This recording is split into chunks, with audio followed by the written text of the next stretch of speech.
Salatullah salamullah ala taha rasulillah. Bagaimana supaya kita setiap saat itu bisa menjawab 3 pertanyaan tadi? Kapan saat yang paling penting? Siapa yang paling penting? Dan apa yang harus kita lakukan yang paling penting? Nah, ketika kita itu bisa memunculkan 3 pertanyaan penting setiap saat, maka yang pertama yang akan kita dapat adalah kita akan merasa berkecukupan setiap saat. Kapan nih kita bisa merasa berkecukupan? Ketika tidak punya lagi keinginan untuk lebih dari yang lain. Ketika kita masih merasa, saya ingin lebih dari tetangga saya ingin lebih dari teman sekantor saya ingin lebih dari komunitas saya. Perasaan lebih itu sesungguhnya sering menyiksa kita, sehingga kita sering bekerja dan bersaing untuk menjadi yang lebih dari yang lain. Sebenarnya ketika perasaan lebih itu kita pelihara, kita sedang meniadakan perasaan berkecukupan. Dan itu sesungguhnya nafsu. Tak terasa. Ketika kita merasa ingin lebih, ya, dalam segala hal, termasuk juga yang bersifat spiritual, ada ingin lebih dari yang lain. Tapi lebihnya itu berdasarkan hawa nafsu, supaya dirinya itu menjadi lebih dari yang lain. Itu sebetulnya tidak bersyukur juga. Masih belum merasa berkecukupan. Oke? Yang kedua, ketika kita mampu memunculkan 3 pertanyaan yang tadi setiap saat, maka akan muncul yang kedua. Apa itu? Kita akan lebih cerdas lagi mengelola apa yang disebut dengan harapan. Saya mau tanya, punya harapan? Punya keinginan? Nah, saya kasih tahu. Ketika kita punya keinginan, lalu kita memaksa agar keinginan menjadi kenyataan, sebetulnya kita sedang membuat kita menderita. Dan itulah sesungguhnya penderitaan hidup.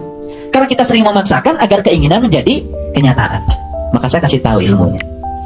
Keinginan dan harapan itu hanya sebatas energi awal saja, agar kita memulai saat ini juga. Ngerti maksud saya? Sebagai energi awal agar kita memulainya saat ini juga. Harapan, target, keinginan tidak usah dipikirkan bagaimana mencapainya, tapi memulai saja saat ini juga. Justru ketika tidak memikirkan untuk mencapainya, maka kita akan begitu mudah mencapainya, dan kita tidak banyak menyia-nyiakan waktu. Baik, saya kasih contoh. Ini barangkali sering saya katakan di sini. Tengoklah jarum jam yang kurus itu, jarum jam yang kurus, kecil. Kemudian suatu saat jarum jam itu ditanya sama pemilik jam, jarum jam, mau nggak kau berdetak 86.400 kali dalam sehari? Jarum jamnya ini pernah belajar matematika. 86.400 itu banyak atau sedikit? Banyak. Lalu jarum jam mengatakan, nggak sanggup dong. Masa saya harus berdetak sebanyak itu, sudah kurus seperti ini? Ya sudah, kata pemilik jam, kalau kamu nggak mau, gimana kalau 3.600 kali saja setiap jam? Wah, berat. Masa nggak mau? Ya sudah, kalau kamu nggak mau, gimana kalau kamu berdetak 60 kali saja dalam 1 menit?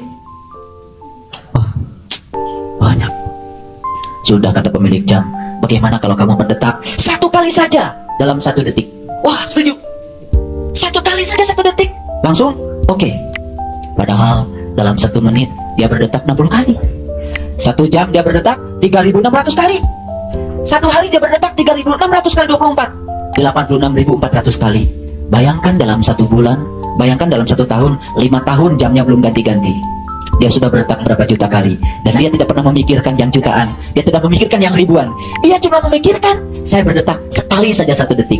Enteng kan? Jadi kalau dikasih istiqomah 9 bulan 10 hari, gak usah dipikirkan. Bangun saja tiap malam. Makanya kalau saya bilang tadi, kapan saat yang paling penting? Ya saat ini. Ketika kita memikirkan saat ini, gak usah memikirkan jauh-jauh ke depan. Yang depan itu bergantung apa yang kita lakukan saat ini. Kita telah menghargai saat ini sebagai waktu yang paling penting. Pulang dari sini, ayahanda mau pergi ke Bogor. Tes dulu lampunya. Begitu dites lampunya, cuma 20 meter. Padahal jarak Jakarta Bogor berapa ya? 60 km. Ya sudah, kalau gitu kita beli lampu dulu yang bisa nyenter dari Jakarta sampai ke Bogor, gitu. Buang-buang energi. Nanti akinya juga bukan 12 volt, harus 120.000 volt. Ngerti nggak? Biarkan saja 20 meter. Kan mobilnya jalan. 20 meter begini, 20 meter juga. Jalan lagi 20 meter juga. Nggak usah mikirkan bagaimana kita bisa melihat Bogor dari sini. Ntar juga kelihatan. Maksud saya, Nah, kita itu sering memberatkan hati, memikirkan hari esok yang enggak, tapi enggak ngejalanin sepenuh hati apa yang saat ini. Makanya kalau ditanya kapan saat yang paling penting, saat ini. Fokus pada apa yang ada saat ini, lakukan yang terbaik saat ini. Di depan itu bergantung apa yang dilakukan saat ini. Saya katakan ini adalah revolusi berpikir. Karena kita selama ini sering menjadi berat menghadapi hidup karena kita terlalu memikirkan hari esok yang enggak. Kadang-kadang lihat anak-anak kecil-kecil, ada yang katakan sama saya, aduh Pak, kalau saya mati besok anak saya masih kecil. Lah, itu sama dengan harus punya lampu yang bisa nyenter dari Jakarta ke Bogor.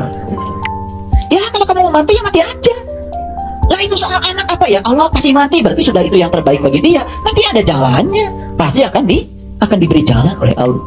Banyak juga di antara kita ya yang sudah tinggalkan ibu bapaknya sejak kecil mati, hidup juga sampai sekarang. Betul nggak?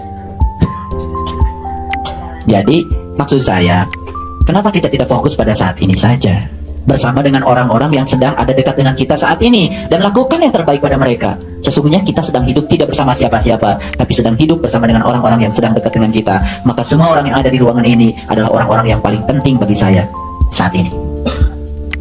Nanti saya pindah ruang kemana? Mereka yang paling penting bagi saya. Tadi saya habis ceramah di Fatmawati. Mereka adalah orang-orang yang paling penting bagi saya.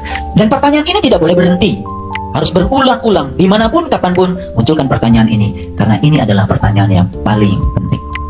Oke, jadi yang kedua, apa tadi? Kita akan lebih cerdas dalam mengelola harapan. Harapan hanya dibatasi sebatas sumber energi awal agar kita memulainya saat ini. Harapan bukan untuk dicapai, tapi agar kita memulainya saat ini. Akan tercapai? Akan tercapai tanpa kita memikirkannya. Begitu lihat Quran, 6.666 ayat. Gak pernah baca? Kalau tebal banget. Ini simulasi saja bahwa kita memang suka seperti itu. Tapi datang saja ngaji ke Muda Parsi seminggu sekali. 2 ayat, Ar-Ra'd selesai. 2 ayat, Ibrahim selesai. Nanti begitu sudah lama terkejut mengaji cuma seminggu sekali, kok udah selesai 30 juz. Rasulullah mengatakan, kebaikan yang sedikit dilakukan terus-menerus, itulah yang bernama kebaikan. Tapi kalau kita melakukan kebaikan yang banyak tapi cuma sekali, sesungguhnya itu bukan kebaikan, itu adalah hawa nafsu. Ternyata semuanya menjadi enteng kalau kita hidup di saat ini saja, fokus pada saat ini. Dan ternyata ini adalah revolusi berpikir. Kalau semua kita sukses memunculkan 3 pertanyaan penting tadi setiap saat, maka kita akan selalu menghargai orang lain. Tidak mungkin kita berbuat analis, tidak mungkin menyakiti orang lain, karena mereka adalah orang-orang yang paling penting. Bagaimana Pak ketika saya berada dalam sebuah situasi di mana orang lain menyakiti kita? Harap tahu bahwa sesungguhnya ketika orang lain menyakiti kita, sesungguhnya mereka pun sedang menjadi orang-orang penting, karena mereka sedang menghidupi hidup bersama kita. Dan saat itu, sesakit apapun, itu adalah saat yang paling penting. Oleh karena itu, terhadap mereka yang menyakiti kita, lakukan tindakan yang paling penting. Peduli pada mereka, sayangi mereka. Sesakit apapun tindakan mereka pada kita, maka kita akan menjadi orang yang penting. Paham maksud saya? Kalau memunculkan pertanyaan itu di saat situasi seperti ini, itu biasa. Tapi ketika kita memunculkan pertanyaan itu dalam situasi yang sangat sulit, dan kita tetap seperti saat ini, sebetulnya kita telah mengalami sebuah loncatan spiritual. Jadi ketika nanti mungkin saja di rumah kita, di mana saja, di tempat kita bekerja, tiba-tiba situasi seperti tidak yang kita inginkan, munculkan pertanyaan itu. Ya Allah, inilah saat yang paling penting. Dan mereka semua orang-orang yang kelihatan seperti menjengkelkan dari hawa nafsu kita, mereka adalah orang-orang yang paling penting, karena mereka sedang membuat saya menjadi besar, mereka sedang membuat saya menjadi kuat, dan mereka sedang membuat saya menjadi lebih baik. Maka lakukanlah tindakan yang paling penting untuk mereka. Menyayangi mereka sesulit apapun. Dan ketika latihan ini sukses, maka di situ kita akan mengalami sebuah loncatan spiritual. Dalam sesaat kita akan menjadi yang luar biasa dari yang biasa. Yang ketiga, ketika kita mampu memunculkan 3 pertanyaan yang tadi, maka kita akan mendapatkan yang ketiga. Apa itu yang ketiga? Saya kasih tahu. Yang ketiga, bahagia itu ada dalam perjalanan. Mengerti? Bahagia itu ada dalam perjalanan. Anggap saja hidup kita itu seperti kita berdharma wisata. Kita mau pergi ke Anyer, tidak usah nunggu sampai Anyer kita bahagia. Ada makanan, makan. Bisa nyanyi, nyanyi. Yang bisa sedikit lelucon, kalau leluconnya membuat orang lain menjadi segar dan tidak ngantuk, tidak masalah, karena bahagia dalam perjalanan. Nah, selama ini kita selalu berangan-angan, nanti kalau rumah saya sudah jadi, saya pasti tenang. Kenapa kita tidak bahagia saat rumah belum jadi? Bersama dengan orang-orang yang sedang ngaduk, bersama dengan orang-orang yang sedang nembok, kita bisa berbagi dengan mereka. Kenapa tidak itu? Kita itu sering membatasi bahagia. Karena apa? Karena bahagia itu kalau saya umpamakan seperti lampu. Ada saklarnya. Lampu ini mau nyala atau mau padam tergantung saklarnya. Betul nggak? Betul nggak? Saklarnya di-on-kan, lampunya nyala. Saklarnya di-off-kan, lampunya padam. Itu artinya apa? Bahagia dan sedih itu sebetulnya pilihan kita. Nah, kenapa kita sering sedih? Karena saklarnya itu nggak jelas ditaruh di mana. Kenapa ibu sedih? Habis dia, Pak. Iya, Pak. Dia marah-marah sama saya. Nah, saklar kita ada pada siapa? Pada dia. Kita sering memaksa orang lain agar seperti yang kita pikir. Kesalahan besar. Sekarang saya akan mengajak semua, malam ini juga, saklar bahagia pindahkan dalam diri kita. Yang lebih repot lagi, saklarnya itu nggak jelas naruhnya di mana. Ada yang saklarnya di bawah orang. Saklar saya ditaruh di suami saya, Pak. Suaminya kemana? Kemana? Akhirnya nunggu suami datang untuk bahagia. Ya Allah, nggak cerdas itu. Udah saja nggak ada nyanyi-nyanyi gitu. Dia kan karaokean, itu kan baca Quran. Subhanallah. Jadi kuncinya bahagia itu saklarnya harus diletakkan di mana? Pokoknya jangan ditaruh di orang. Kalau ditaruh di orang itu susah mijitnya.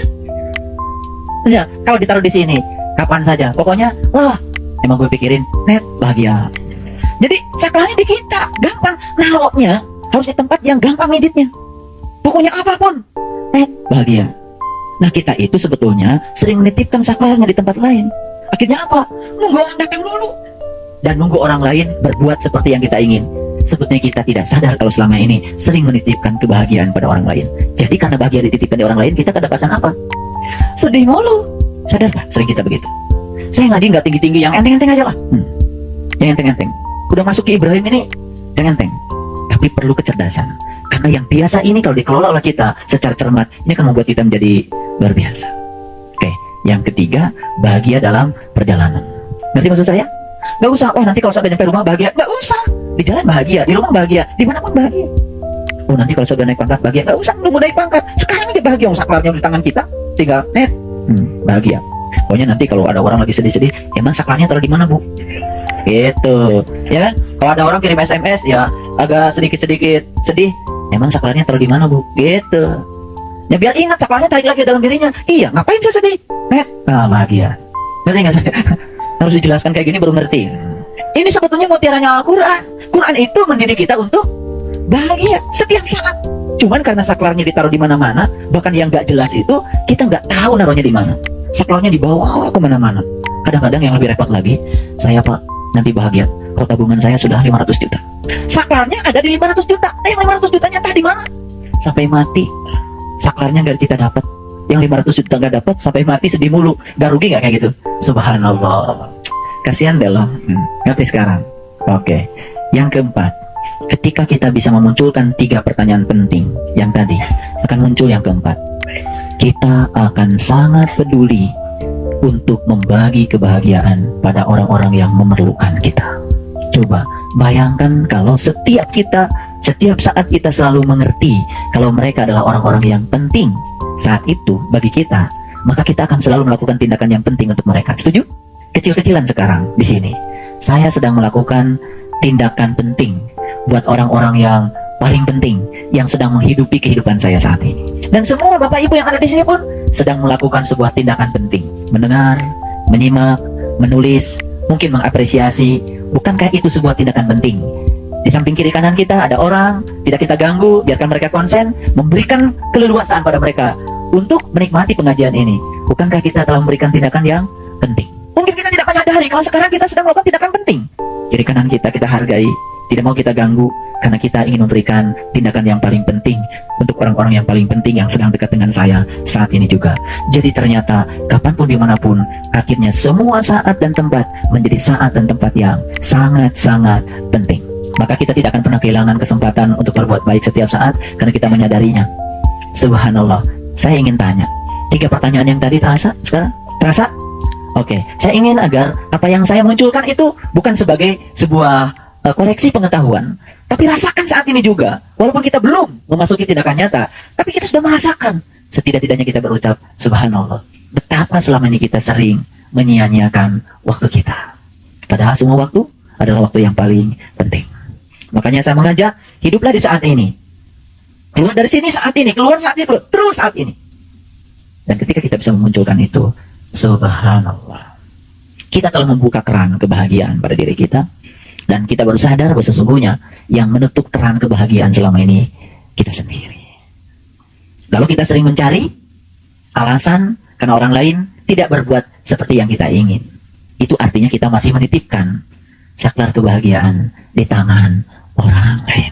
Sekarang bismillahirrahmanirrahim, tangkap saklar itu sudah ada di dalam diri saya. Kamu mau melakukan apa pada saya, tak akan mengganggu saya, karena saklar itu sudah ada pada diri saya. Tidak aku letakkan pada dirimu. Dan setiap saat saya akan tetap bahagia. Cerdas, dahsyat, sangat dahsyat. Rasakan setelah keluar dari sini, perlahan yang saya kasih tahu, diamalkan, kita akan merasakan hidup kita akan lebih berkualitas dalam segala hal. Inilah sebetulnya buahnya ngaji. Buahnya ngaji itu adalah akhlak. Akhlak itu harus diawali dengan pola pikir. Kalau kita mikirnya sudah benar, maka tindakan kita juga akan benar. Inilah bekal yang harus dimunculkan ya kepada kita setiap saat. Pokoknya kapanpun dimanapun, pertanyaannya hanya 3. Paham maksud saya? Salatullah salamullah ala taha rasulillah.